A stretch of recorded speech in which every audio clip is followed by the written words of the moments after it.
Hey guys, this is another video in the JP speaker build, and today I'm going to show you how to cut the box and what dimensions we're cutting it to. We are cutting the box to 8 inches tall and 13 inches wide. If you notice, I decided to do 45 miter on these. You don't have to. I wanted to do that, and the reason why I wanted to do that was because I felt I wanted it to make sure that they were completely 90, so when I put the inserts in here, they look really nice and that they're square. Hopefully. I want to give you some cutting tips on how to cut these real quick. If you're going to do the 90-degree miters, you're basically going to start off with something like this. This is a 2x2 sheet of MDF plywood. Now this MDF plywood, I needed to be 5.5 inches wide, and that's because that's how deep the speaker is going to be. This speaker is going to be a pretty small speaker. It's going to be 5.5 by 8 by 13. And that's with 1/2 inch stock. That's not 3/4 inch stock. So that's going to give it a little bit nicer of an internal volume.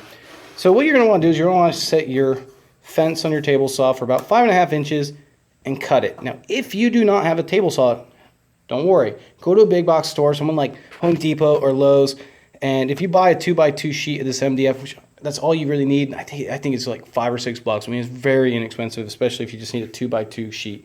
And they will cut it in whatever size you need. So if you want them to cut it at 5.5 inches wide, they'll do that. In fact, if you need them to cut it, to 13 by, if you're going to have them cut it there, you're going to need them cut it 13, 13, and then you're going to need to cut it 7 and 7 because the 2.5 inches are going to make it 8. With a miter, you are going to, if you're going to 45-degree miter, it is going to be 8 inches and 13 inches, and that's going to be from the outside edges. So let me show you how to do that real quick. What you're going to do is you're going to set up your miter saw, and my workplace is a mess, I do apologize. And you're going to put it at a 45-degree angle. When you put it at a 45-degree angle, you're going to cut one side like this.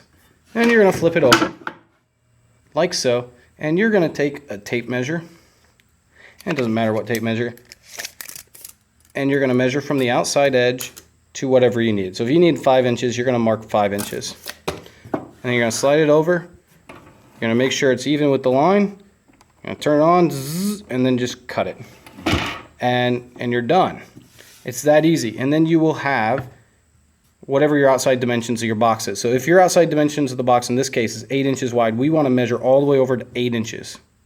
And the same with 13. Okay, it's a little different than when you're doing square cuts, because with square cuts you have to pay attention to this diameter. When you're doing 90s, you don't have to pay attention to that. So that's one of the nice things. You can actually just follow the size of the box. Now, next thing I'm going to do is show you how the easiest way to glue these. There is a great way to do that. So we'll be right back. Alright guys, I set up a temporary solution of what you're going to want to do. What you're going to want to do is get a backer board of some kind. I'm not actually going to do this necessarily with this piece, but this is just to show you how to lay it out. You're going to put one of your 13 inches here, 8 incher here, 13 incher here, and an 8 incher here. Now what you can do is you can actually tape on the back side of these. Not on this side, but on the other side. So when you put them on the backer board, they stay together exactly where you want them. Okay? And that means that you won't have any width here or here. They're going to be even all the way around. Then you're just going to put some glue in here in each one of these crevices. And you're just going to smooth it out as best as you can, and then you're going to start folding it, and it's going to fold up like a box. So when you fold it, it's going to fold like that, and then the next side's going to, you can fold that side and then that side. Eventually it's going to look like a box, and then you're going to want to tape the outside, this last outside. So you want to leave some tape either hanging out on this side or this side. Of course, this isn't, like I said, this is just to show you how to basically set that up. And then when you're done, you're going to have a perfectly square box. But it's that easy. I'm going to go ahead and do that. When I get done, I'll show you what it looks like. Hey guys, real quick, this is how it'll look like from the outside. All the tape is on there. And you see we use the backer board to keep everything straight. Everything's nice and straight everywhere you go. Now we're going to flip it over and add the glue. Alright guys, we went ahead and added the glue like we said we were, and now we just have to lift it up until it gets to the position that we want it to. And since I don't have anyone to hold my camera, I'm going to do that and get back to you. Okay guys, the box is done. there's wood glue and it's still wet, it's still drying. I just wanted to show you these corners.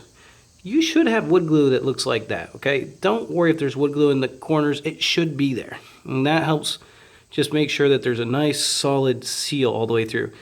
I have never ran into anyone that has used too much wood glue. Typically, the problems that you have is when you use too little. 'Cause if you use too little, you'll get sound leaks, and there will be somewhere that wasn't sealed well. So all the corners should have that. And don't worry, stuff like that, if you want to scrape it off later, you can. When it dries, you can just use like a little scraper and scrape it right off if you want to. Otherwise, if it's the inside of the box, you don't really care. It's not a big deal. Like this will stand and scrape off, things like that. That's not a big deal. If you see, this is where we taped this last corner on, like we showed you. And now we're just going to leave it sit. We're going to leave it sit for, I don't know. Well, we'll leave it sit for about a day, but we'll probably, it needs an hour to dry, at least with the wood glue that I use. It needs 1 hour to dry and a day before you really paint or sand anything. I'll let it sit for at least an hour before I do any more cutting and wood and fitting in there.